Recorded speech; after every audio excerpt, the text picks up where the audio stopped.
What's going on, folks? Dan here, and first things first, thank you for the continued support going into week 3 of my channel. My Aizawa video is really going beyond my expectations, but let's see if we can go even further beyond. And with that said, before we get started, please be sure to subscribe and hit the bell, and be sure to hang around till the end of the video to hear about next week's Halloween video. So for today's video, we're going to be talking about the elephant in the room. What if Mirio Togata, also known as the hero Lumillion, received One for All? Let's get started. Now, to even fathom this possible, Izuku Midoriya either passes on One for All, or All Might chooses to give Mirio One for All, with Deku never receiving it. As of the most recent episode, we've seen that Deku isn't even the original choice to be the successor of One for All. Mirio himself is to be the true successor. Now, taking into consideration his own quirk being amplified by One for All, Mirio would easily, in fact, be the strongest hero in this universe, easily surpassing people like Endeavor, Edgeshot, Best Jeanist, you name it. I mean, without the possible addition of One for All, Eraserhead clearly stated he is the closest one to being number 1, period. There is nobody catching him, and if he had obtained One for All, I mean, come on. And physically, he looks more experienced than a student really ever should. He's got scars covering his body, showing all of us that he's put some serious work into developing this quirk of his. Now, adjusting to the power of One for All wouldn't be as stressful on his body, as his years of training have gifted him with crazy intuitive ways for him to use his quirk called Permeation and apply it to battle. Like Midoriya, he's going to have some things working against him. The fact that All Might is an awful teacher is going to contribute to the fact that Mirio is going to have to find out a way on his own to channel One for All throughout his body.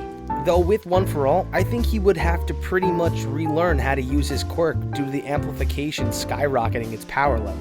Deku can barely control the enhancement of his human-like movements. Mirio made this quirk into a valuable quirk, so practicing it is what he does. Mirio is the pure definition of a technical hero, and there's been a lot of those recently. Though with his power level skyrocketing, the last thing that he wants to do is slip through the ground to the Earth's core. As for dealing with this season's big bad, or even Shigaraki, Mirio is literally a counter for both of the villains this season. You have Overhaul and his insane destruction quirk and Shigaraki's quirk, both requiring to touch somebody. I mean, we found out that Overhaul touches someone and they literally go boom. With One for All, Overhaul wouldn't even have gotten as far as killing Magni. Most villains would probably immediately cower in fear as a fresh hero on the scene is tearing through villains with reckless abandon. Speaking of Magni, by the way, that has to be the most violent death in the My Hero universe so far. But back to Mirio. His quirk could possibly become so obscenely strong that One for All could help him phase multiple people,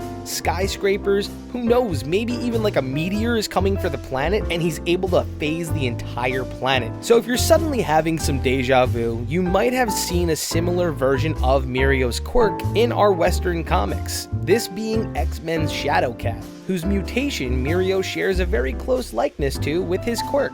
While his quirk is Permeation, hers is literally phasing, which is way different, but kinda the same in a way. Though upon further looking into this, I've learned that Shadowcat's ceiling is relatively high for a non-Omega level mutant, and Mirio is already positioned to be the greatest hero post-high school without One for All. They both together share the same weaknesses, meaning being blind and being unable to breathe while under the effects of their ability. And from what I've seen, Mirio could absolutely achieve Shadowcat's level without One for All. But what One for All means is to go beyond.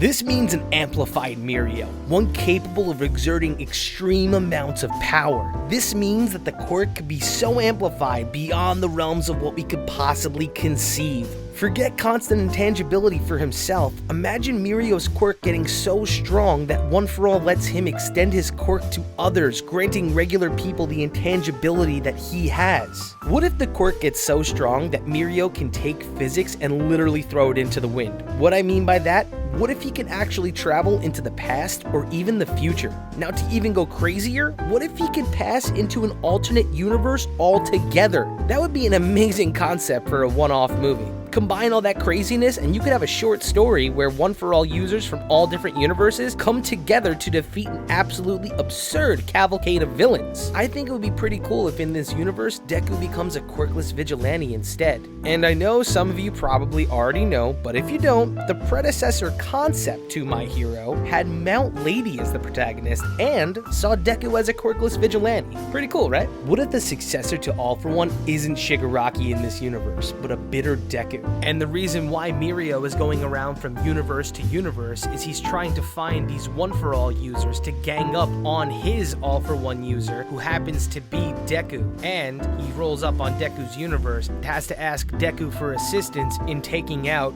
himself.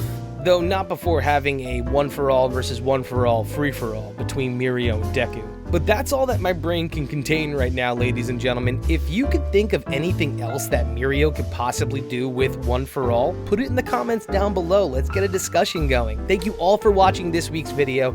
Please be sure to comment, like, and subscribe. And this is Dan, signing off, telling y'all peace. Oh yeah, also, next week's video, there's a rumor that I'm going to be making a video about a certain demon manga. Stay tuned.